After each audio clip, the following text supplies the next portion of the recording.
అందరికీ praise the lord. మన ప్రభు అయిన యేసుక్రీస్తు నామములో మీ అందరికీ నా వందనాలు.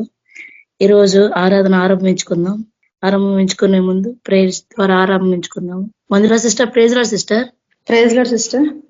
సిస్టర్ మీరు స్టార్టింగ్ ప్రేయర్ చేయండి, తర్వాత శాంతమ్మ సిస్టర్ పాట పాడతారు. అందరికీ ప్రైజ్ లార్డ్. ప్రార్థన చేసుకుందాం. పరిశుద్ధ తండ్రి, ప్రేమకన్న దేవ, నీకే వందనాలు, స్తుతులు, స్తోత్రాలు నీకే చెల్లించుకుంటాం తండ్రి. ఆమేన్. Thank you all. పరిశుద్ధ తండ్రి, ప్రేమగల దేవ, కృపగల తండ్రి, నీకే వందనాలు, స్తుతులు, స్తోత్రాలు చెల్లించుకుంటున్నాను ప్రభా. హల్లెలూయా. ప్రభా, సర్వోన్నతుడ, సర్వశక్తిమంతుడ, సర్వాధికారి, నీకే వేలాది స్తుతులు ప్రభా, స్తోత్రాలు ప్రభా. తండ్రి, నీ బంగారు పాదలకు ప్రభా వేలాది స్తుతులు స్తోత్రాలు చెల్లించుకుంటున్నాను ప్రభా. తండ్రి, విజ్ఞాపన ప్రార్థన గురించి ప్రభా ప్రార్థిస్తున్నాం ప్రభా. మీరే జవాబు ఇచ్చండి. యేసయ్య నీకే వందనాలు ప్రభా. తండ్రి, రాలేని వారిని ప్రభా త్వరగా నడిపించండి ప్రభా. వచ్చిన వారిని ప్రభా, విన్న వాక్యాన్ని ప్రభా విడిచిపెట్టకుండా మా హృదయాలను నెమరు వేసుకునే భాగ్యం మాకును దయచేసి యేసయ్య నీకే వందనాలు ప్రభా. తండ్రి, ఎక్కడ నామం ఉంటారు అక్కడ నేను ఉన్నాను అంటున్నా ప్రభా. తండ్రి, మేము చిన్న మనగా కూడి ఉన్నాం ప్రభా. మీరు పాటల ద్వారా మహిం పొందిన ప్రభా, వాక్యం ద్వారా ప్రభా మీరు నాతో మాత్రం అందరితో మాట్లాడమని ప్రభా. యేసుక్రీస్తు పరిశుద్ధ నామములో ప్రార్థన అడిగి వేడుకొనిచున్నాం పరమతండ్రి. ఆమేన్. Praise lord. Thank you sister. Sister thank you Prince. Shanthamma sister మీరు పాట పాడండి సిస్టర్. ఎందుకో యేసయ్యా నాపై ఇంత ప్రేమ, ఎందుకో యేసయ్యా నాపై ఇంత జాలి, ఎందుకో యేసయ్యా నాపై ఇంత ప్రేమ, ఎందుకో యేసయ్యా నాపై ఇంత జాలి, ఎందుకో ఎందుకో ఎందుకో ఎందుకో ఎందుకో యేసయ్యా నాపై ఇంత ప్రేమ, ఎందుకో యేసయ్యా నాపై ఇంత జాలి, పాపినైనా నన్ను ప్రేమించావు, నా కొరకు నీవు మరణించావు, పాపినైనా నన్ను ప్రేమించావు, నా కొరకు నీవు మరణించావు, నీ ప్రేమ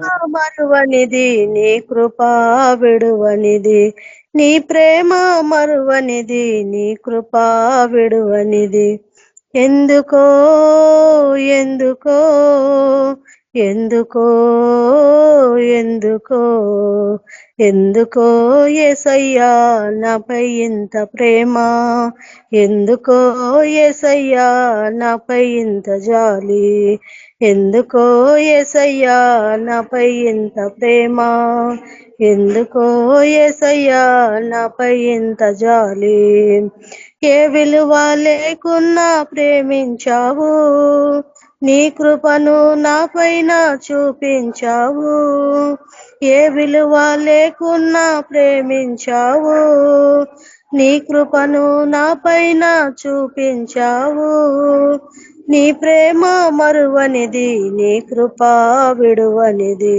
నీ ప్రేమ మరువనిది, నీ కృపా విడువనిది, ఎందుకో ఎందుకో ఎందుకో ఎందుకో ఎందుకో యేసయ్యా నాపై ఇంత ప్రేమ, ఎందుకో యేసయ్యా నాపై ఇంత జాలి, ఎందుకో యేసయ్యా నాపై ఇంత ప్రేమ, ఎందుకో యేసయ్యా నాపై ఇంత జాలి, ఏ యోగ్యత లేకున్నా దరి చేర్చావు, నా కన్నీరు నీవు తుడిచేశావు, ఏ యోగ్యత లేకున్నా ప్రేమించావు, ఏ యోగ్యత లేకున్నా దరి చేర్చావు, నా కన్నీరు నీవు తుడిచేశావు, నీ ప్రేమ మరువనిది, నీ కృపా విడువనిది, నీ ప్రేమ మరువనిది, నీ కృపా విడువనిది, ఎందుకో ఎందుకో ఎందుకో ఎందుకో ఎందుకో యేసయ్యా నాపై ఇంత ప్రేమ, ఎందుకో యేసయ్యా నాపై ఇంత జాలి, ఎందుకో యేసయ్యా నాపై ఇంత ప్రేమ, ఎందుకో యేసయ్యా నాపై ఇంత జాలి. నా రోగము నీవు సహించావు, నా బాధలు నీవు భరించావు, నా రోగము నీవు సహించావు, నా బాధలు నీవు భరించావు. నీ ప్రేమ చూపావు, నీ జాలిని చూపావు, నీ ప్రేమ చూపావు, నీ జాలిని చూపావు. ఎందుకో ఎందుకో ఎందుకో ఎందుకో ఎందుకో ఎందుకో ఎందుకో ఎందుకో ఎందుకో యేసయ్యా నాపై ఇంత ప్రేమ, ఎందుకో యేసయ్యా నాపై ఇంత జాలి, ఎందుకో యేసయ్యా నాపై ఇంత ప్రేమ, ఎందుకో యేసయ్యా నాపై ఇంత జాలి. ఎందుకో ఎందుకో పాపినైన నన్ను ప్రేమించావు, నా కొరకు నీవు మరణించావు. పాపినైన నన్ను ప్రేమించావు, నా కొరకు నీవు మరణించావు. నీ ప్రేమ చూపావు, నీ జాలిని చూపావు, నీ ప్రేమను చూపావు, నీ జాలిని చూపావు. ఎందుకో ఎందుకో ఎందుకో ఎందుకో ఎందుకో యేసయ్యా నాపై ఇంత ప్రేమ, ఎందుకో యేసయ్యా నాపై ఇంత జాలి, ఎందుకో యేసయ్యా నాపై ఇంత ప్రేమ, ఎందుకో యేసయ్యా నాపై ఇంత జాలి. Hallelujah. Praise the lord sister. Thank you sister. మనం వాక్య ధ్యానంలోకి వెళ్లే ముందు ప్రార్థన చేసుకుందాం. పరిశుద్ధుడవు, మహాగణుడవు, సర్వశక్తి మంత్రుడైన యేసయ్య, నిజమైన దేవుడవు, జీవం గల తండ్రి ప్రభ, నీకు జీవవాకులను వినటానికి ప్రభ మాకు ఇచ్చిన సమయం కొరకు నీకు వందనాలు చెల్లిస్తున్నాం. మాతో మాట్లాడండి ప్రభ. సత్యం శోధించుటకు ప్రభ, సత్యం తెలుసుకున్నట్టుకు ప్రభ, అదేవిధంగా సత్యం ప్రకటించుటకు ప్రభ మమ్మల్ని మీరు ఎన్నుకున్నారు నాయన. నీ యొక్క గొప్ప కార్యములను బట్టి నీకు వందనాలు చెల్లిస్తూ, మీకు ప్రేమ అంతటిని బట్టి మీకు కృతజ్ఞతాస్తుతులు చెల్లించుకుంటూ, ఈ యొక్క వాక్య ధ్యానంలో మాతో తోడేయండమని, పరిశుద్ధాత్మ తండ్రి నడిపించమని, విన్న వారి హృదయాల్లో ప్రభన తండ్రి వాక్యాన్ని సిద్ధింపచేయమని యేసయ్య శక్తి కలిగిన నామంలో అడిగి ప్రార్థించి వేడుకుంటున్నాను తండ్రి. ఆమేన్. మొదటి యోహాను పత్రిక 4వ అధ్యాయము 3వ వచనం. క్రీస్తు విరోధి ఆత్మ వచ్చునని మీరు వినిన సంగతి ఇదే. అక్కడ మనకు యోహాన్ భక్తుడు రాసినటువంటి పదం ఏంటి? 4వ అధ్యాయము 3వ వచనంలో, దేవుని పిల్లారా, మీరు దేవునికి చెందిన వారు, లోకంలో ఉన్నవాడి కంటే మీలో ఉన్నవాడు అధికుడు, గొప్పవాడు కనుక మీరు ఆ కపట ప్రవక్తలను జయించారు. ఎందుకంటే యేసును ఒప్పుకోని ప్రతి ఆత్మ దేవునికి చెందినది కాదు, అది క్రీస్తు విరోధికి చెందిన ఆత్మ. దురాత్మల సమూహాలతో పోరాడుతున్న సంగతి మనకు తెలిసింది. కాబట్టి ఈ వాక్య ధ్యానంలో మనం గమనిస్తున్నాము. నేను మూల పాఠంగా తీసుకొని చెప్తున్నాను కాబట్టి మీరు కొటేషన్స్ ని విన్నాక అవి మీరు తర్వాత మీరు రెఫరెన్సెస్ గా తీసుకోండి. ఈ 4వ అధ్యాయంలో యోహాను భక్తుడు చెప్తున్నటువంటి, తన పత్రికలో చెప్తున్నటువంటి మాట ఏంటంటే, దేవుని ఆత్మ ఈ లోకంలో ఉంది, దురాత్మలు కూడా ఉన్నాయి. దేవుని ఆత్మ ఉంది, దురాత్మలు కూడా ఉన్నాయి. ఇవి తప్పుడు సిద్ధాంతాలని బోధించేలా మనుషులని ప్రేరేపిస్తున్నాయి. తప్పుడు సిద్ధాంతాలు. ఈరోజు మనం చూస్తున్నదంతా ఏంటంటే అంత గలిబిలి, కన్ఫ్యూజన్ కదా. బాబేలుపురం దగ్గర జరిగినటువంటి కన్ఫ్యూజనే ఈ రోజుకు జరుగుతోంది. అంటే సాతాను కార్యము ఎప్పటి నుంచో ఈ భూమి మీద పనిచేస్తుంది. వాని పేరే క్రీస్తు విరోధి. అంటే ఇప్పటి వరకు కూడా కదా, ఈ ముగింపు దశలో వచ్చినటువంటి అంత్య కాలములో కూడా మనం దాని యొక్క ప్రభావం చూస్తున్నాం. ఆ గలిబిలిని ఎంతగా సృష్టిస్తుందంటే సంఘంలని చెల్లా చెదురుగా చేస్తున్నటువంటి ఆత్మ అది. ఎందుకంటే అది దేవుడికి విరోధంగా పనిచేస్తున్నటువంటి ఆత్మ. కాబట్టి క్రీస్తుకు విరోధంగా పనిచేస్తున్న ఈ ఆత్మ ఎంత భయంకరంగా ఉంది అంటే, మనలో ఉన్నవాడు ఈ లోకంలో ఉన్నవాడు కంటే గొప్పవాడు అని మనకు వాక్యం సెలవిస్తుంది. అంటే మనలో ఉన్న దేవుడు గొప్పవాడైతే దానికంటే కొంచెం తక్కువ ప్రభావంతో పనిచేస్తున్నది ఎవరంట? క్రీస్తు విరోధి.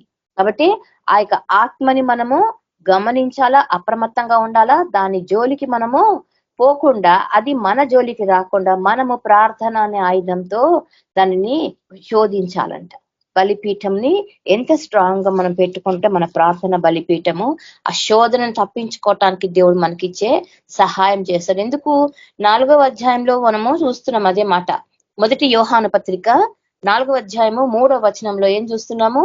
దేవుని ఆత్మని గుర్తించు, ప్రతి ఆత్మని విభేదించి చూడమని చెప్తున్నాడు అక్కడ మనకు. యేసును ఒప్పుకోని ప్రతి ఆత్మ దేవునికి చెందినది కాదు. యేసును ఒప్పుకోని ఆత్మ. ఇప్పుడు మనం గమనిస్తున్నాం అయితే ఏంటది? వేషధారణ. ఈ వేషధారణలో మనకి ఇంకొకటువంటి సత్యం గమనిస్తున్నాం. ఏంటంటే అది చాలా చేదైన సత్యం అంట. ప్రభువుని తెలుసుకున్నారు, ప్రభు యొక్క కార్యములని తెలుసుకున్నారు, చదివినారు, చూస్తున్నారు, వింటున్నారు. కానీ యేసు ప్రభువుని ఒప్పుకోవటానికి ఇష్టపడటం లేదు కదా. ప్రభువుని ఒప్పుకోవటానికి మనస్ఫూర్తిగా వాడు ముందుకు రావటం లేదు. ఒకవేళ వచ్చిన వేషధారికుల వలె ఒకరి కోసం ఒక మాట, మరొకరి కోసం మరొక మాట లాగా సత్యంగా నిజాయితీగా దేవుణ్ణి ఒప్పుకోని జనమే ఎక్కువైపోయినారు. మనం ఈ మధ్య కాలంలో సర్వేలలో చూస్తున్నాం కదా.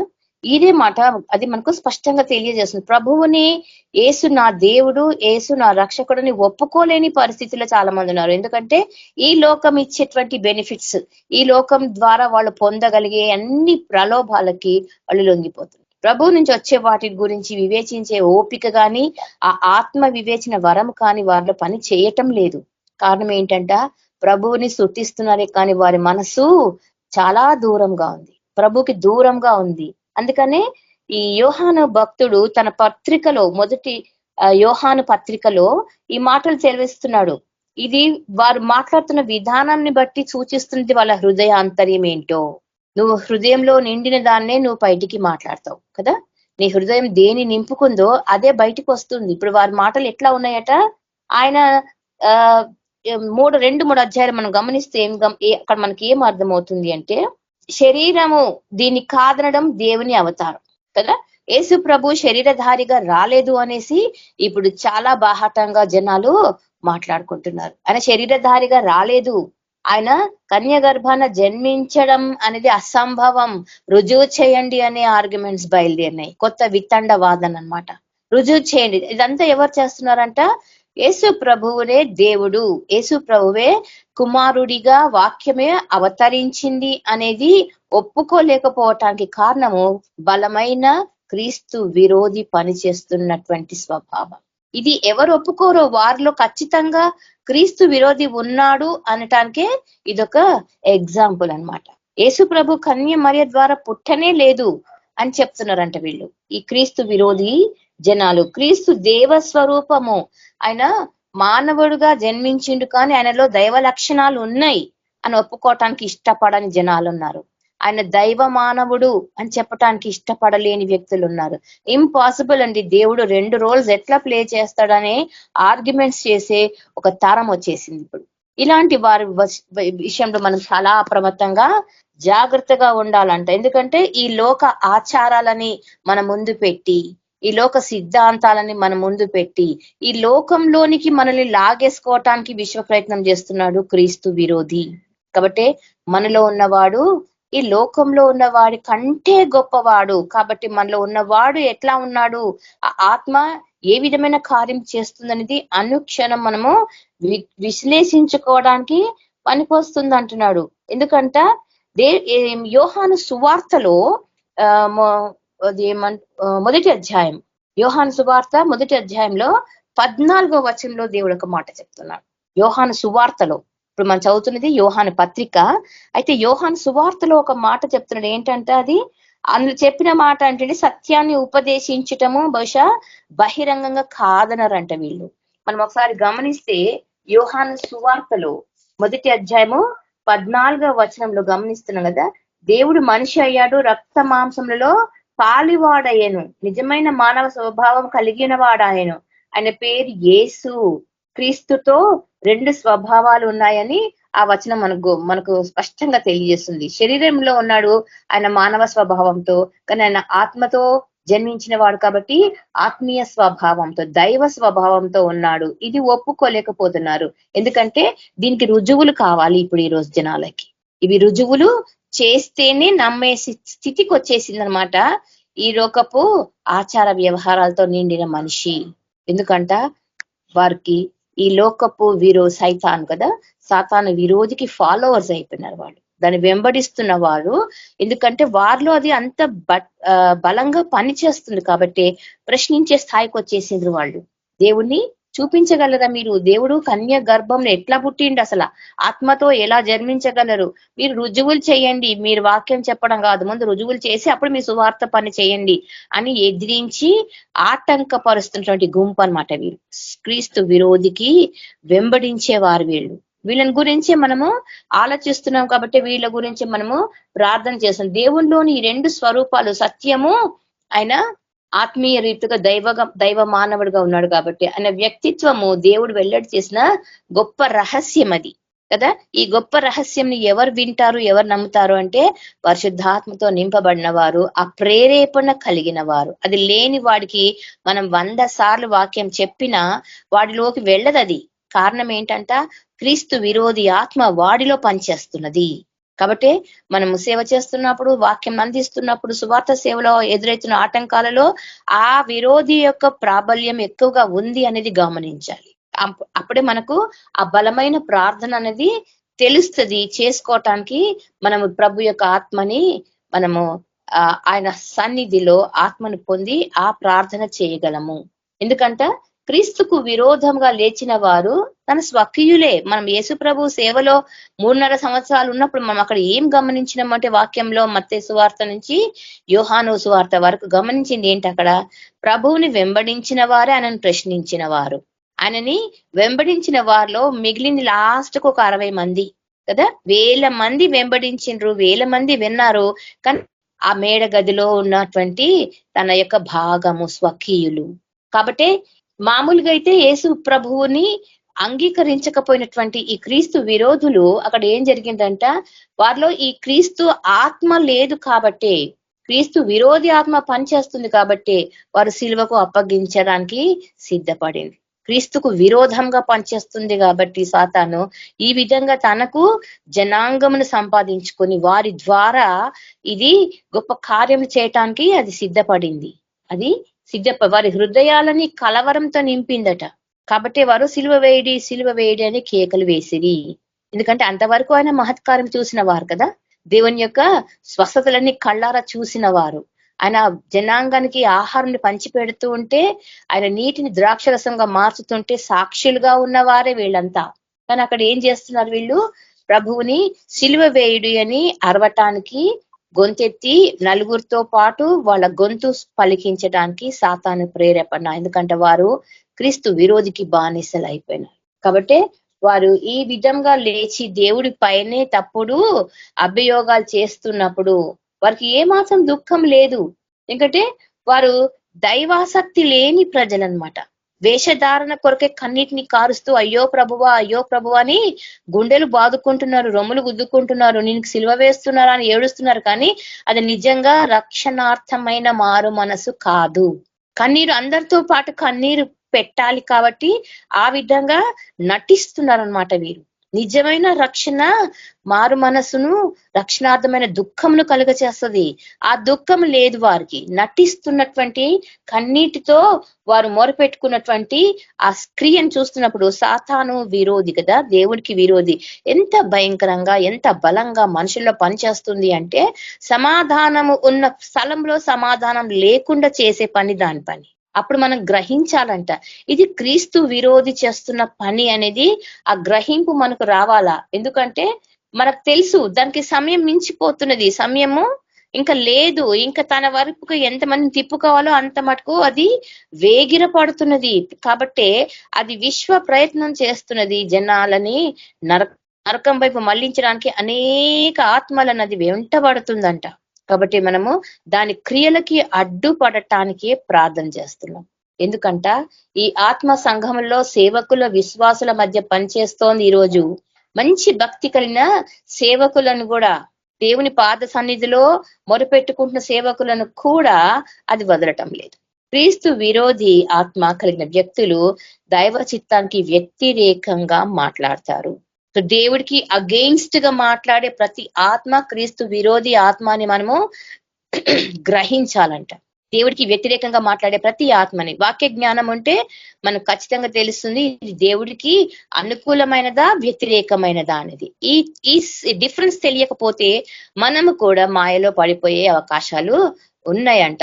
దాని వలలో పడిపోవటానికి చాలా ఆస్కారం ఉంది. కాబట్టి వాక్య జ్ఞానం లేకుండా దాని క్రియలని మనం కనిపెట్టలేము. ఎందుకంటే అది సంఘములలో ఈ రోజు పనిచేస్తుంది, విపరీతంగా పనిచేస్తుంది. సంఘములలో ఎందుకు ఇంత గలిబిలిని సృష్టిస్తుంది, గ్రూపులు ఎందుకు తయారవుతున్నాయి అంటే అది క్రీస్తు విరోధి చేస్తున్న పని అని వెంటనే గ్రహించాలా. ఆ ప్రధాన యాజకుడు, ఆ సంఘంలో పనిచేసే ఆ పాస్టర్లు, ఆ సేవకులకు ఈ జ్ఞానం ఉంటే, పరిశుద్ధాత్మ జ్ఞానం ఉంటే వారు దాన్ని కనిపెడతారు. కనిపెట్టలేని సంఘాలు మృతము, చచ్చిన వారితో నిండిన సంఘాలు అవి. కాబట్టి మనము ఎంత చెప్తున్నా కూడా వారికి నవ్వులాటగా ఉంటదన్నమాట. ఎగతాళి చేస్తారు, మీరు అన్ని వితండవాదన చేస్తారేంటి అని ఉల్టా మనల్ని ప్రశ్నించే ఒక తరం తయారైందంట. దేవుడి కార్యాలని ఆలోచించాలి అంటే నీ దగ్గర వాక్య జ్ఞానం ఉండాలి. ఈరోజు మనం చేస్తున్న ఆచారాలు, సంఘంలో చేస్తున్న ప్రతి ఆచారం కూడా అది కేవలం ఆచారమే అని మనం చెప్తున్నప్పుడు వినలేని మూర్ఖతరం ఉంది కదా. వితండ వాదన చేసే ఒక గుంపు ఉంది. ఎందుకంట వీరు దేవుడి కార్యాలని నిజంగా వాక్యంలో చూడలేకపోతున్నారు వీళ్ళు. ఎందుకంటే వీళ్ళు మనోనేత్రంలో వెలిగింపబడలేదు. పరిశుధాత్మ పొందుకున్నాం అనుకుంటున్నారు, కానీ అది నిజంగా పరిశుధాత్మ కార్యం కాదు అనేది వారి ప్రవర్తనను బట్టి మనం తెలుసుకోగలం.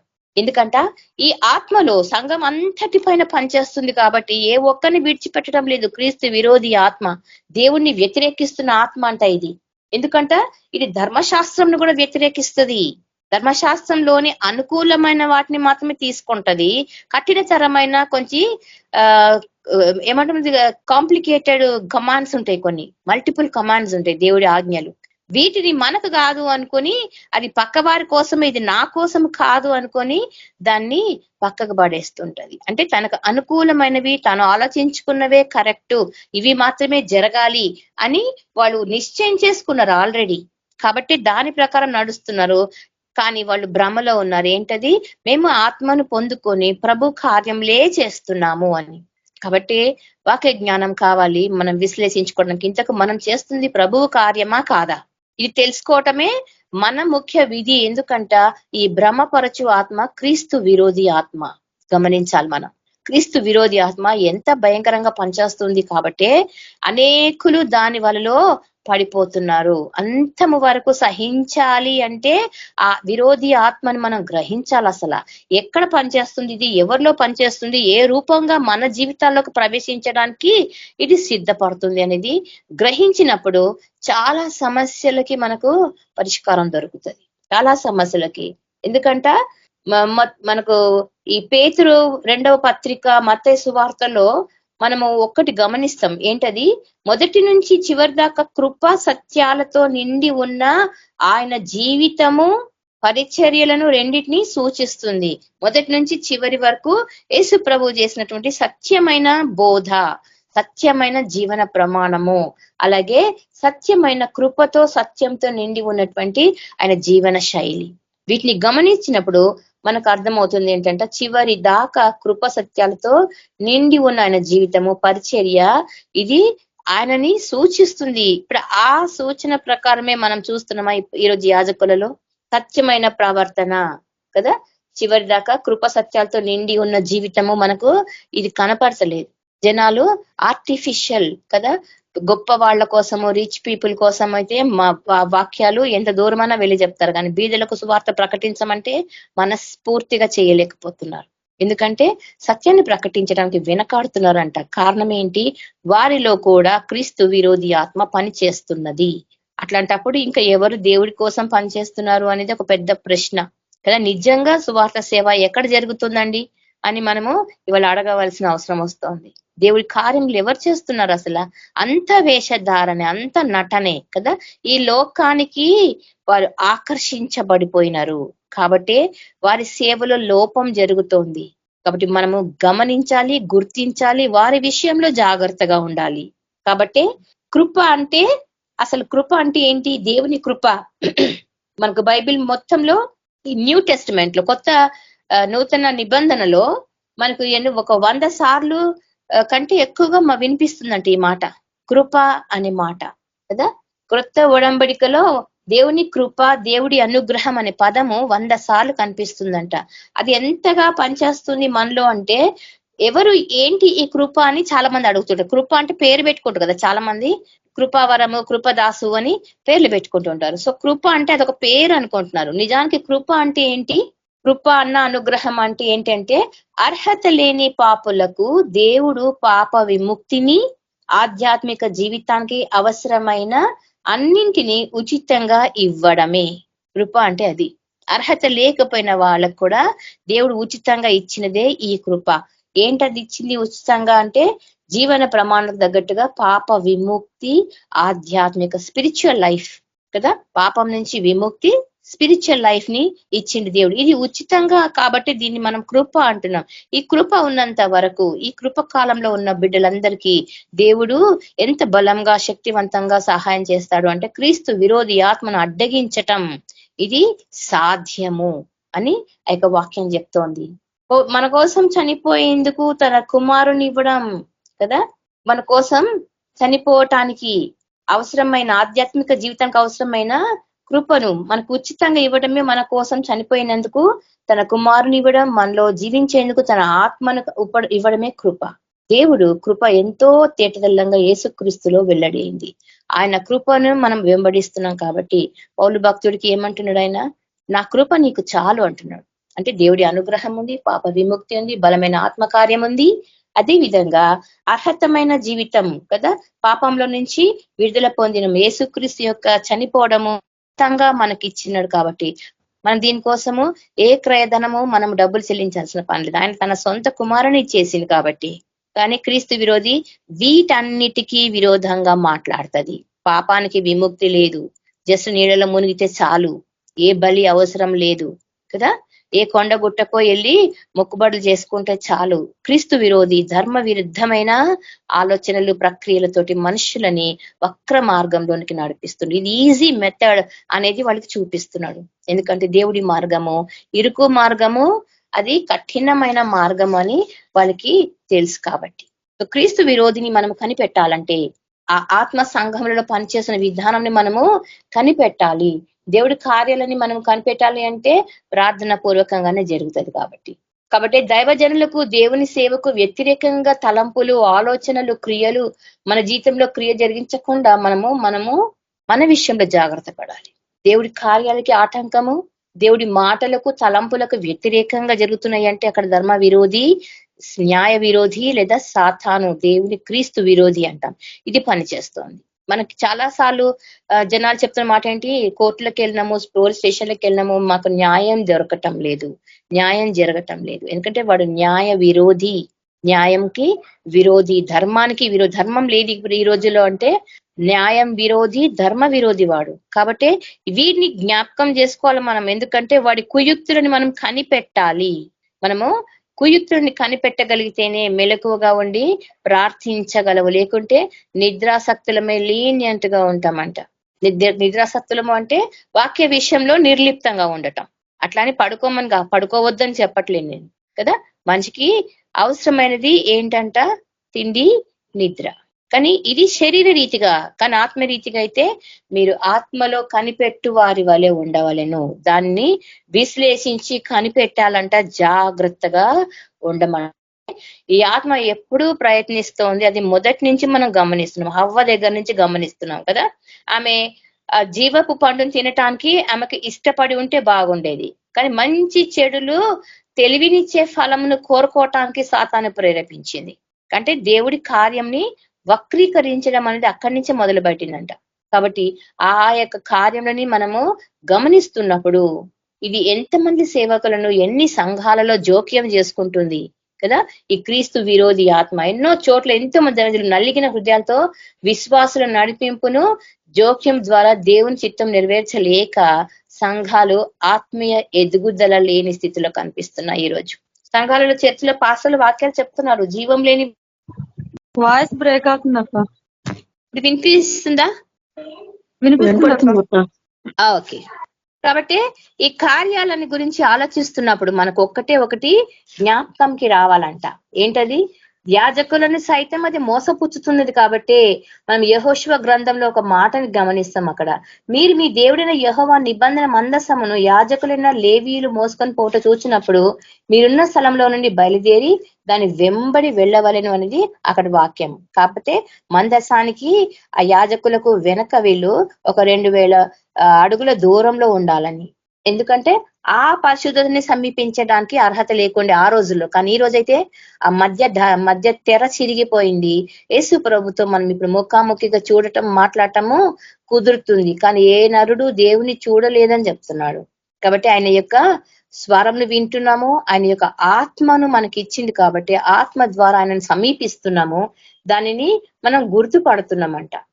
అప్పుడు మనకు అర్థమవుతుంది ఏంటి, ఇంతకు మనం సరి అయిన త్రోవలో వెళ్తున్నామా, సరి అయిన మార్గంలో వెళ్తున్నామా? వక్ర మార్గంలోనికి త్రిప్పటానికి సాయితాను లేదా క్రీస్తు విరోధి ఎంత విచ్చలవిడిగా పనిచేస్తుందో కనిపెట్టలేని స్థితిలో మనం ఉన్నామా? కాబట్టి దేవుడు జ్ఞాపకం చేస్తున్నాడు మనకు. ఏంటది?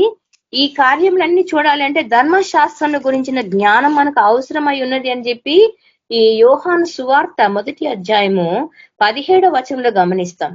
యోహాను సువార్త 17వ వచనంలో గమనిస్తాం. ధర్మశాస్త్రం అంటే దేవుడు మోషే ద్వారా సినాయి పర్వతంపై చేసిన పాత నిబంధన లేక పాత కోవెనెంట్ అంటాం, ఓల్డ్ కోవెనెంట్ అంటాం, ద ఫస్ట్ కోవెనెంట్ అంటాం. ఇది దాదాపు పాత నిబంధన అంతటికీ పునాదిగా మిగిలిపోయింది ధర్మశాస్త్రం. ఇప్పుడు ధర్మశాస్త్రం మొత్తం మనం చదవడానికి వీలు కాదు, అది అర్థం చేసుకోవడానికి వీలు లేదు, లేదా మాకు అంత జ్ఞానం లేదన్నప్పుడు మనం నూతన నిబంధన ఒడంబడికనైనా ధ్యానం చేయాల్సి ఉంటది. ఎందుకంటే అధ్యాయంలో మనం గమనించేది ఏంటంటే దేవుని కృప సత్యము అప్పట్లో వెల్లడి కాలేదు, కానీ ఈ రోజు అది వెల్లడైంది. మోషే టైంలో ధర్మశాస్త్రంలో దేవుని యొక్క కృప, దేవుని యొక్క సత్యము వాళ్ళకు బయలుపరచబడలేదు. కాబట్టే క్రీస్తు విరోధి వాళ్ళలో ఎంత పని చేసినా వారు దానికి లొంగిపోయినారు. కానీ ఈ రోజు ఆయన సత్యము, ఆయన యొక్క ధర్మము, ఆయన యొక్క కృప వెల్లడి అయినాయి. కాబట్టి ఆయన రూపు దివ్య కుమారుడని కదా, దివ్య కుమారుడని మనం గ్రహించగలుగుతున్నాం. ఆయనకు ఆధ్యాత్మిక వెలుగు ఉంది, ప్రకాశమానంగా కనిపించే దేవుడు, మహిమలో నివసించువాడు అని ప్రభా మనము గమనిస్తున్నాం. క్రీస్తు శుభవార్తని ఈ రోజు మనం తేటతెల్లంగా అర్థం చేసుకుంటున్నాం. అయినా కూడా నూతన నిబంధన ఇంత స్పష్టంగా తేలికైన భాషలో, అర్థమయ్యే భాషలో రాసినా కూడా ఇంకా అర్థం కాలేని వారు ఉన్నారు కదా. చదివి కూడా మామకార్థం అనమాట, మొక్కుబడిగా చదువుతున్నారంట వాళ్ళు. అసలు ఆ సత్యంని, కృపని అర్థమే చేసుకోవటం లేదు అనేది ఈరోజు కంప్లైంట్ అన్నమాట. పరిశుద్ధాత్మ దేవుడు ఈ విషయమై మనల్ని గుర్తు చేస్తున్నాడు. కృపని, ఆయన సత్యంని మనం జ్ఞాపకం చేసుకుంటేనే క్రీస్తు విరోధి యొక్క పనులని మనము గద్దించగలము. అపవాదిని ఎదిరించుడి, అప్పుడు అది మీ యొద్ద నుండి పారిపోవును మనం ఎట్లా ఎదిరిస్తాము? అసలు అది అపవాదో కాదో కూడా తెలియలేని స్థితిలో ఉన్నప్పుడు ఏ విధంగా మనము ఎదిరిస్తాము? ప్రార్థన ద్వారా ఇవన్నీ జరుగుతాయి అని అన్నాడు. కాబట్టి మన ఆత్మీయ స్థితి లోతులోనికి నడవబడాలి. ఆత్మీయ స్థితి లోతులోకి నడవబడితే ఖచ్చితంగా మనం దాన్ని గుర్తించగలము అంట. గుర్తించగలము. ప్రార్థిస్తున్నాము, చర్చికి వెళ్తున్నాము, బైబిల్ చదువుతున్నాము కనుక మేము బాగున్నామా అని అనుకుంటే వలన మనల్ని మనము విమర్శించుకోనంత వరకు మనల్ని మనం విమర్శించుకోవాలంట కదా. విమర్శించుకోవాలి, సెల్ఫ్ క్రిటిసిజం అంటాం. ఎందుకంటే సెల్ఫ్ ఇవాల్యుయేషన్ జరగాలి. మనం సరిగ్గా ఉన్నామా లేదా, మనము సరిగైన వాక్య లోతులో ఉన్నామా లేదా, మనం సరైన బోధ చేస్తున్నామా లేదా, ఈ ఇవాల్యుయేషన్ కంటిన్యూస్ గా జరుగుతూ ఉండాలి. కాబట్టి శ్రమలు, బాధలు ఏదైనా వస్తే మనము భ్రమలో ఉండకూడదు. ఎందుకంటే ఇది సాతాను ద్వారా వచ్చినాయి. కాబట్టి దేవుడు మనకు ముందే ఇచ్చిన హింట్ ఏంటి, మీకు శ్రమలు కలుగును. కాబట్టి వాటిని ఎదిరించడానికి ప్రార్థన పూర్వకంగా సిద్ధపడటమే మనం చేయవలసిన పని అని దేవుడు ఇక్కడ వాక్యంలో గుర్తు చేస్తున్నాడు. సత్య స్వరూపి అయిన ఆత్మ ఏదో, భ్రమపరచు ఆత్మ ఏదో తెలుసుకుంటకు కావాల్సిన వివేచన, వివేకము మనకు కలుగుటకై ప్రార్థించాలి. వివేకము కలుగుటకే ప్రార్థించమంటున్నాడు. మనం తీసుకునవలసిన జాగ్రత్తలు అనేకములు ఉన్నాయి. ఎందుకంట అబద్ధ ప్రవక్తలు లోకంలోనికి ఆల్రెడీ వెళ్ళి ఉన్నారు. యేసు ప్రభు టైంల నుంచి చూస్తున్నాం మనం ఈ అబద్ధ ప్రవక్తలని, అబద్ధ బోధలని కదా. యేసు ప్రభు నువ్వు దేవుడివా అంటే అవును నువ్వు అన్నట్టే అన్నాడు. ఆయన నేను దేవుడిని అని చెప్పలే, నువ్వు అన్నట్టే నేను దేవుడిని అన్నాడు. అంటే అబద్ధ ప్రవక్తలు ఆయనకు స్పష్టమైన మాట చెప్పలేకపోతున్నాడు అని చెప్పి నిందించిండ్రు, ఆయన అవమానించిండ్రు, ఆయనను హేళన చేసిండ్రు, శ్రమల పాలు చేసిండ్రు. అంటే అది దేవుడు ఇష్టపూర్వకంగా తీసుకున్నటువంటి నిర్ణయం అది. ఎందుకంటే అది చేదైన పాత్ర, ప్రపంచంలోని పాపనంతా తన మీద మోసుకోవడానికి సిద్ధపడుతున్న సమయం అది గెత్సెమనీ తోటలో. ఈ పాత్ర వీలైతే నా నుండి తీసివేయి తండ్రి అని కూడా అడిగిండు ఆయన. ఎందుకంటే అంత చేదైనదంట పాపం అనేది. ఆ పాపాన్ని ఇప్పుడు ఆయన మోయాలి, ఆ శిలువ పైన దానికి మరణంని విధించాలి. ఆ కార్యానికి సిద్ధపడి వచ్చిండు కాబట్టి అది తీసుకోవటానికి కూడా ఇంకా వెనకాడుతున్నాడంట. అంత ఘోరమైనది పాపపు జీవితము. కాబట్టి దేవుడు ఏమంటున్నాడు, ఈ కార్యం చేయడానికి నేను వచ్చిన, కానీ సాతాన్ ఏమంటుండు, వట్టిదే, ఆయన ఏం చనిపోలేదు, ఆయన కొన ఊపిరితో ఉండగానే ఆయన పాతి పెట్టిండ్రు అని చెప్పేసి ఆల్రెడీ అక్కడ గ్రీకు రోమన్ సోల్జర్స్ కు చెప్పి పెట్టిండ్రంట డబ్బులు ఇచ్చి. అంటే క్రీస్తు విరోధి దేవుడి వాక్యాన్ని వక్రీకరించడానికి ఎంత దూరం కన్నా తెగిస్తుంది అనేది మనం ఇక్కడ జ్ఞాపకం చేసుకోవాలి. దేవుని కార్యాలని విశ్లేషిస్తున్నప్పుడు దేవుడి కార్యములు స్థిరమైనవి. మానవులమైన మనకు వాక్యంను అనుసరించి నడుచుకుంట ద్వారా దేవుడి కార్యాలు కలిపి చెరిపేడి వారి గుంపులో మనము ఉండము. దేవుడి వాక్యం వక్రీకరించే వారి గుంపులో మనం ఎందుకు ఉంటాము కదా? మనకు వాక్యం తెలిసినప్పుడు దూరంగా ఉంటాం. సాతాను విరోధి ఎంత పని చేస్తున్నా దాని కుయుక్తులలో దాని ఉత్తులలో మనం పడకుండా మనల్ని కాపాడవాడే పరిశుద్ధాత్మ దేవుడు. ఆయన నిజంగా ఆశ్రయిస్తున్నప్పుడు ఈ కుయుక్తులను మనం ఎరుగుతామంట. దానికి అది కుటుంబంలో శోధన తీసుకొస్తున్నప్పుడు ఇది ఖచ్చితంగా సాతాను శోధన. ఈ శోధనను జయించాలి, ఇది తప్పించబడాలి. ఎందుకంట దేవుడి ప్రణాళికలో నువ్వు ఉంటే ఆ కార్యం తప్పించబడుతుంది. దేవుడి కార్యాలని నువ్వు వినాలి. దేవుడి వాక్యం నువ్వు ధ్యానిస్తున్నప్పుడు ఈ లోకాచారాలని నువ్వు విడిచిపెడతావు కదా. ఈ లోకాచారాలని నువ్వు విడిచిపెడతావు. ఎందుకు అంటే లోకాచారాలన్నీ కూడా సాతాను నుంచి వచ్చినవే. దేవుడు ఏ ఆచారముని విధించలేదు, మనకు ఇచ్చిన 10 ఆజ్ఞలను కూడా కుదించిండు కదా. కుదించిండు, నిన్ను వలే నీ పొరుగువాని ప్రేమించుము, నీ దేవుడైన యెహోవాని పూర్ణ ఆత్మతో మనసుతో నీ పూర్ణ శక్తితో బలముతో సేవించు. రెండే ఆజ్ఞల కింద తీసుకొచ్చేసింది. 10 ఆజ్ఞలు కూడా భారం అయిపోయినాయి మనుషులకు కదా. 10 ఆజ్ఞలు కూడా చాలా భారం అయిపోయినాయి అంట పాత నిబంధనలు. అందుకే ఎవరు దాని వెంట పోలేకపోయినారు. ఈవెన్ పెద్ద పెద్ద ప్రవక్తలు కూడా కొన్ని విషయాలు పడిపోయినారంట. కాబట్టి దేవుడు ఏమంటుండు, అంత పెద్ద భారం ఇంకా మీ మీద పెట్టు. నూతన నిబంధనలు నా కాడి సులువైనది అంటున్నాడు. నా కాడి సులువైనది. కాబట్టి ఆ 10 ఆజ్ఞలను కుదించిన దేవుడు నీ దేవుడిని మనస్ఫూర్తిగా ప్రేమించు, మనస్ఫూర్తిగా సేవించు. నీ పూర్ణ ఆత్మతో పూర్ణ బలముతో నీ పూర్ణ శక్తితో ఆయనని ప్రేమించు. అలాగే నిన్ను వలె నీ పొరుగువాని నువ్వు ఎంతగా ప్రేమించుకుంటున్నావు. నిన్ను అద్దంలో చూసుకున్నప్పుడు నేను చాలా బాగుంటాను, నేను చాలా మంచివాడిని, నేను చాలా గొప్పవాడిని, నేను చాలా ప్రేమ గలవాడిని, నేను అందరినీ ఆదుకుంటాను, ఎవరిని విమర్శించను కదా. నువ్వు ఎంతగా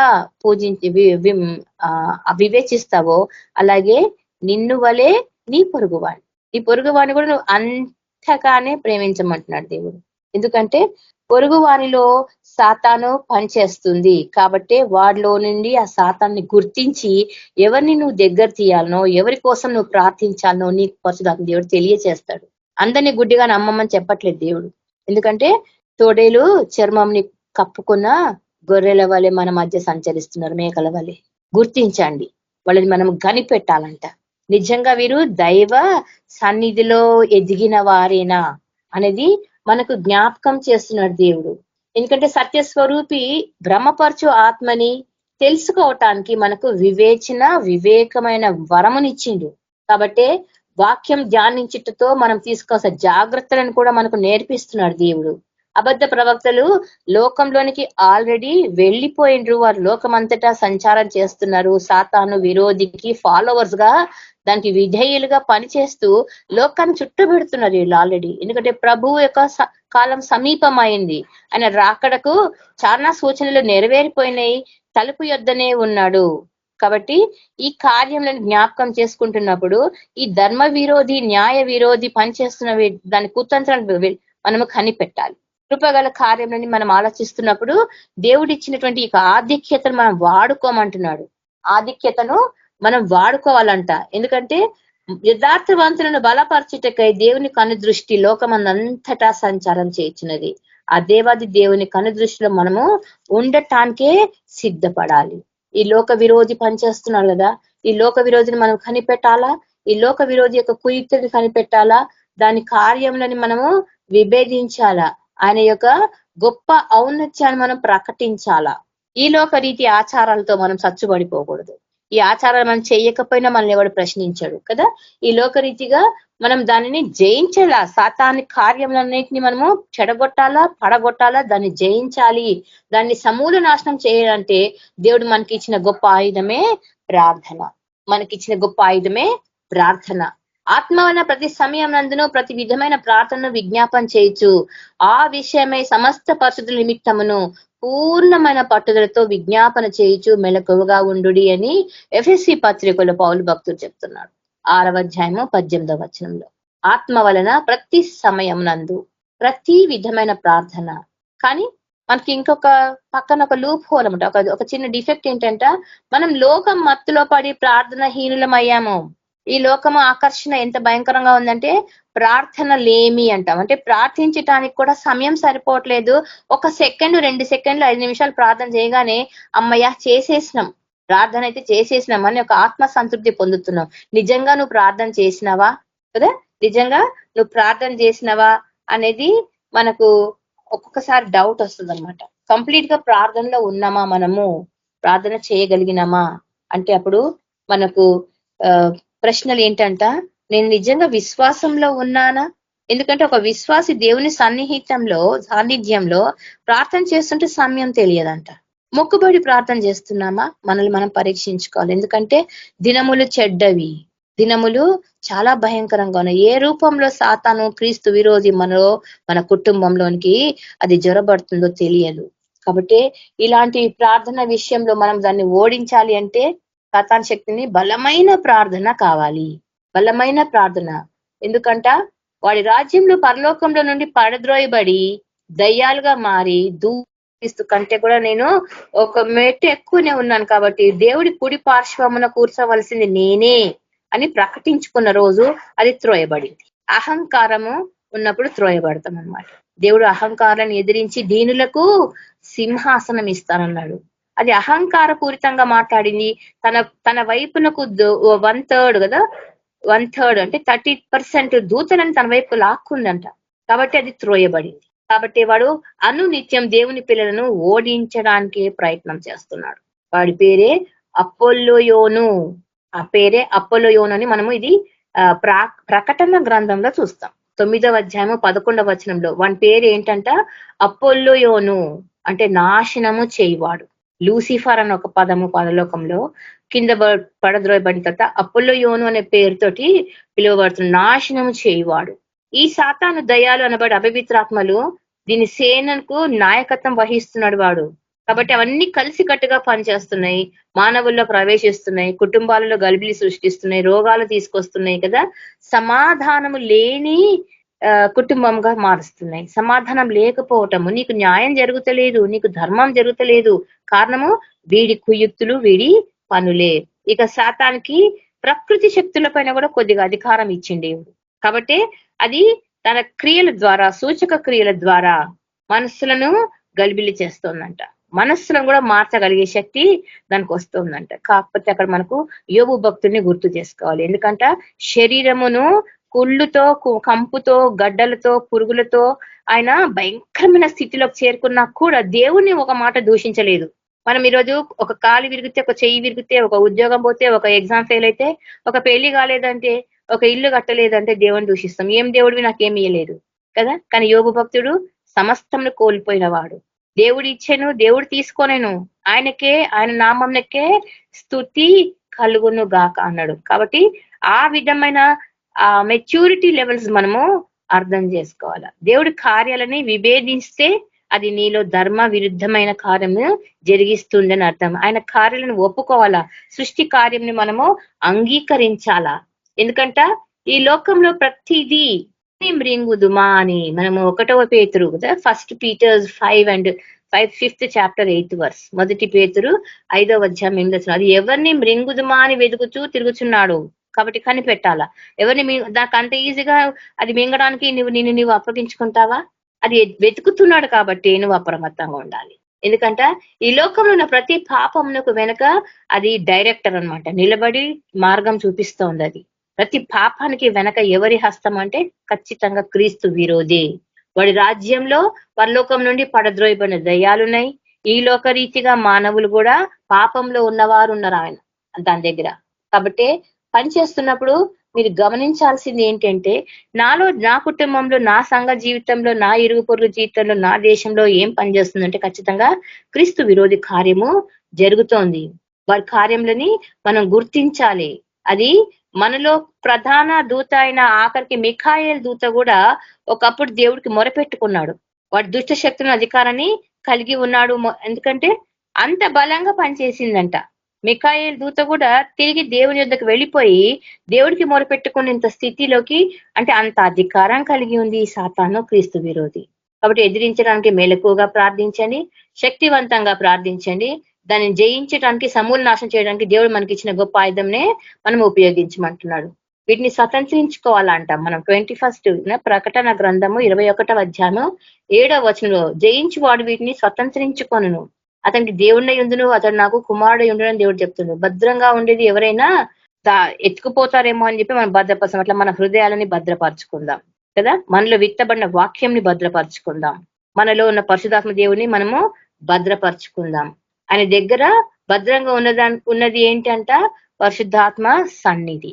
ఆ సన్నిధిలో మనం భద్రపరచబడినామా? ఆ సన్నిధిలో నుంచి మనం బయట తొలగిపోయినామా? ఆ రింగులో నుంచి బయటకు వచ్చిన వెంటనే అది మనల్ని మింగటానికి సిద్ధపడుతోంది. కాబట్టి పరలోక వారసత్వం ఉందని మనం నమ్మినప్పుడు సాతాను ఏమంటుంది? ఏ వారసత్వం లేదు, నేను నా అంతటి వాడినే తోసేస్తే వచ్చేసిన, నేను ఒకప్పుడు గొప్ప దేవతను, అక్కడ దేవదూతని, నేను అక్కడ ఎంతో గొప్ప వెలుగుతో నేను అక్కడ లూసిఫర్ అనే ఆర్కేంజల్ కదా, అది పెద్ద దూత, కెరూబులు సెరూబులు లాంటి ఒక పెద్ద దూతగా ఉండి ప్రభు సన్నిధిలో ఉండి పాటలతో స్తుతిస్తూ ఉన్నటువంటి దూత అన్నమాట. అలాంటి దూతను కూడా దేవుడు పడేసిండు. మీరెంత అని చెప్పే స్థితికి మనల్ని తీసుకొస్తుంది. మీరెంత, మీ విశ్వాసం ఎంత, మీ భక్తి ఎంత, మీరు ఎంతగానమని ఆయనని వివేచించగలరు అని చెప్పి. నాలాంటి వాడినే పడేసిండు దేవుడు అని. కానీ దేవుడు మనుషులతో ఆయన చేసుకునే నిబంధన ఏంటి? ఆయన నిబంధన ఏంటి? మనుషులతో సహవాసము, మనుషుల వలన మహిమపరచబడటము, మనుషులతో సహవాసం కోరిన దేవుడు. సాతానుతో సహవాసం ఎప్పుడు కోరలేదు. దేవదూతలు ఎప్పటి నుంచో ఉన్నారు, కానీ వారి సహవాసం కంటే తన చేతులతో, తన స్వహస్తాలతో, తన స్వరూపంలో చేసుకున్న మనలని కోరుకున్నాడు ఆయన. కాబట్టి ఈ సహవాసం కోసము ఈయన స్థుతుల, ఈ మనుషుల స్థుతుల పైన ఆయన ఆసీనుడై ఉన్నాడు. ఈ స్థుతుల పైన ఆసీనుడై ఉన్నాడు. వీళ్ళ ద్వారా మహిమపరచబడుతున్నాడు. ఇది మన దేవుడు కోరుకున్నది. కాబట్టి మనుషులందరినూ స్వార్థపూరితంగా మారుతున్న ఈ లోకంలో మనం జ్ఞాపకం చేసుకోవాలా, ప్రభువా నీకు నిష్టగా నాజీరు చేయబడిన జీవితం నాది, నిష్టగా నాజీరు చేయబడిన జీవితము, కొత్తగా ఆధ్యాత్మికంగా నేను నీ యందు ఎదుగుతున్నాను. కాబట్టి నేను తప్పిపోకున్నట్లు నన్ను నీ సన్నిధిలో నుంచి కొట్టివేయకు. నీ సన్నిధిలో నేను నిజంగా ఉండాలనుకుంటున్నాను, యథార్థంగా ఉండాలనుకుంటున్నాను. నన్ను నేను తగ్గించుకొని నీకు కార్యములను చేయుటకు సిద్ధమైన మనసుతో ఉన్నవాడునని మనం ఈరోజు ఒక తీర్మానం చేసుకోవాలా. క్రీస్తు విరోధిని మనము ఖచ్చితంగా కనిపెట్టే స్టేజ్కి రావాలి అంటే యేసు ప్రభులో ఇంకా లోతుగా, ఇంకా సమీపంగా ఆయన యొక్క కార్యములని వివేచించి విశ్లేషించే స్థితిలోకి మనం రావాలి అని అంటున్నాడు ఆయన. ఆ స్థితిలోనికి నువ్వు వస్తే నీ కార్యములన్నిటిని సఫలపరచువాడు ఆయన. ఎందుకంట తిరుగుబాటు చేయు జనముల మధ్య మనం ఉన్నాము. తిరుగుబాటు చేయు జనముల మధ్య ఉన్నాము. వాళ్ళు తమ ఆలోచనను అనుసరించి తిరుగుబాటు చేయుచు వచ్చిరి, తమ దోషము చేత హీన దశ పొందిరి అని కీర్తనకారుడు 100 Psalms 143rd verse 43. తిరుగుబాటు చేయ జనముల మధ్య మనం ఉన్నాం. కాబట్టి మనం ప్రభువుకి తిరుగుబాటు చేస్తున్న వారంగా ఉన్నామా గమనించుకోవాలంట. ఎందుకంటే మనకు యెషయా గ్రంథంలో ఇంకొక మాట ఉంది, ఎద్దు తన కామందుని ఎరుగును, గాడిద తన సొంత వాని దొడ్డిని తెలుసుకొనును, ఇశ్రాయేలుకి తెలివి లేదు, నా జనులు యోచింపరు అంటున్నాడు యెషయా 1వ అధ్యాయము 3వ వచనంలో. తెలివి లేదంట, తెలివి లేదు, యోచింపరు. వారికి మందమును కనిపెట్టే ఆ యొక్క చూపు దృష్టి లేదంట. మనం ఏ విధంగా ఉన్నాం? మనము ఆయన సన్నిధిని వెతకటానికి కదా, పాపిష్టి జనమా, దోషభరిత ప్రజలారా, దుష్ట సంతానమా, చెరుపు చేయి పిల్లలారా అని చెప్పి యెషయా గ్రంథంలో 1వ అధ్యాయం 4వ వచనంలో అంటాడు. దేవుడు ఇవన్నీ తిడుతున్నాడు. ఎవరిని? నన్ను కాదులే అనుకుంటున్నాం కదా. ఇది ఇశ్రాయేల్ కు సంబంధించినది కదా, నాకు సంబంధించింది కాదు కాబట్టి నన్ను కాదంటున్నాం. ఒకవేళ మనం ఆ గుంపులో ఉన్నామా? చెడుపు చేయి పిల్లలారా, దుష్ట సంతానమా అనే ఆ గ్రూప్ లో మనం ఉన్నామా? దేవుడు మనల్ని ప్రశ్నిస్తున్నాడు అనమాట. కారణం నా సన్నిధిని కనబడవలనని మీరు వచ్చుచున్నారే, నా ఆవరణమును తొక్కుటకు మిమ్మల్ని అసలు రమ్మన వాడేవాడు అని యెషయా 1వ అధ్యాయం 12వ వచనంలో ఇశ్రాయేలీలతో అంటున్నాడు. ఇప్పుడు అదే మాట మనతో అంటే నా సన్నిధి మనం ఖచ్చితంగా ఆయన సన్నిధిలో నిలబడగలమంట. కాబట్టి యేసు ప్రభు చేస్తున్న కార్యములను ఆలోచిస్తుంటే అన్య జనుల్లా మనం ఉండకూడదు. క్రీస్తు విరోధి అంటే దేవుణ్ణి ఎరుగని వాడు. దేవుణ్ణి ఎరుగని వారంతా అన్య జనులే. క్రైస్తవుల్లో కూడా అన్య జనులు ఉన్నారు. అన్యులు అంటే క్రైస్తవులే కాదు. ఎందుకంటే దేవుడు మాట్లాడుతున్నప్పుడు తన కాలంలో తన 3.5 సంవత్సరాల సేవలో అన్య జనుల గురించి మాట్లాడుతున్నప్పుడు అన్యుల వలె మీరు ఉండకూడదు అన్నాడు. అప్పటికి ఇంకా క్రిస్టియానిటీ రాలేదు కదా.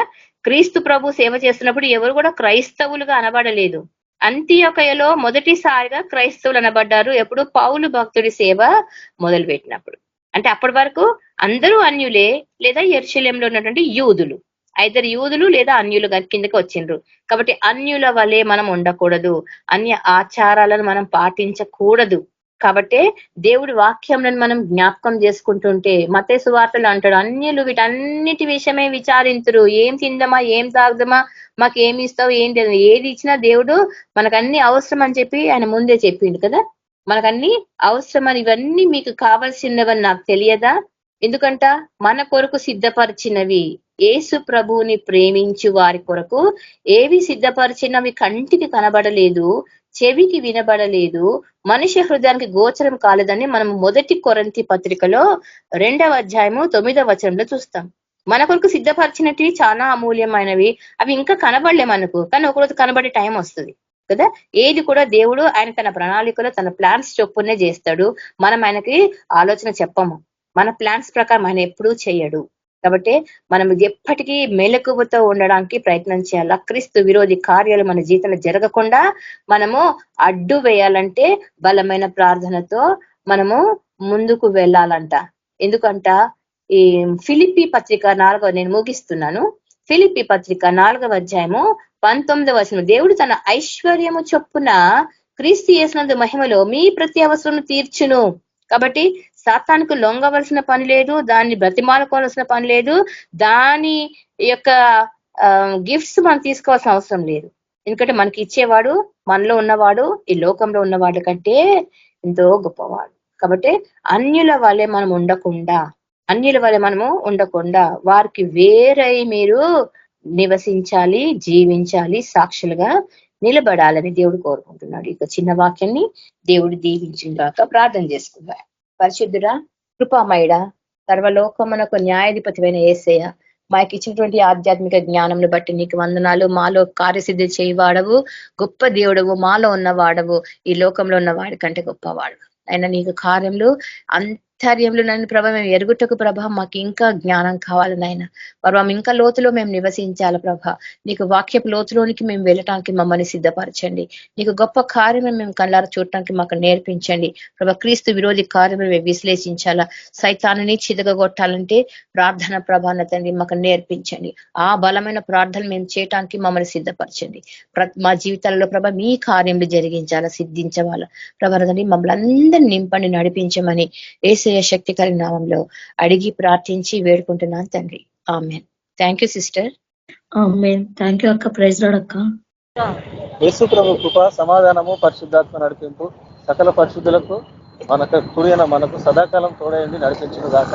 ఆమేన్. అందరికి praise lord sister and brother. ఆమేన్. థ్యాంక్ యూ అన్న. ప్రైజ్ లార్డ్ అందరికీ. Praise lord. అందరికీ praise the lord. Praise lord అందరికీ. Praise the lord.